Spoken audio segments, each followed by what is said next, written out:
ایک دن کی بات ہے، ایک خوبصورت گاؤں میں بہت سی گائیں رہتی تھیں۔ یہ گائیں نہ صرف خوبصورت تھیں بلکہ بہت محنتی بھی تھیں۔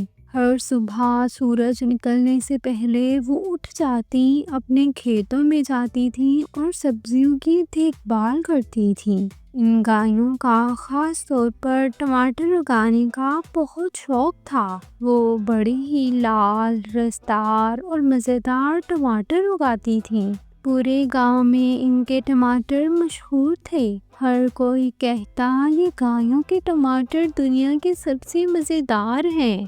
لیکن ایک رات عجیب بات ہوئی۔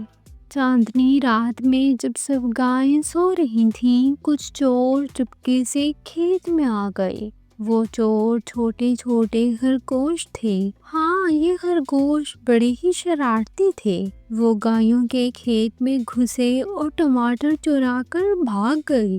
صبح جب گائیں اٹھیں تو انہوں نے دیکھا کہ آدھی ٹماٹر غائب ہیں۔ سب حیران ہو گئیں، یہ کس نے کیا؟ ایک گائے بولی۔ ایک عقل مند گائے نے کہا، ہمیں رات کو پہرا دینا ہوگا تاکہ چور پکڑے جا سکیں۔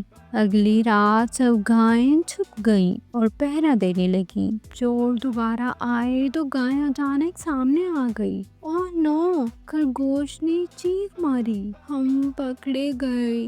گائیں بولی، اگر تمہیں ٹماٹر چاہیے تھے تو ہمیں بتاتے، ہم خوشی سے تمہیں دے دیتے۔ شرمندہ خرگوش نے معافی مانگی اور وعدہ کیا کہ وہ آئندہ چوری نہیں کریں گے بلکہ محنت سے اپنے سبزی اگائیں گے۔ تب سے گائیں اور خرگوش دوست بن گئے۔ گائیں نے خرگوش کو کھیتی باڑی سکھائی اور سب نے مل کر ایک خوبصورت سبزیوں کا باغ بنایا۔ تو اس کہانی سے ہمیں یہ سیکھ ملتی ہے، محنت کا پھل ہمیشہ میٹھا ہوتا ہے اور چوری سے کبھی خوشی نہیں ملتی۔ اگر ہمیں کچھ چاہیے ہو تو ہمیں ایمانداری اور دوستی سے حاصل کرنا چاہیے۔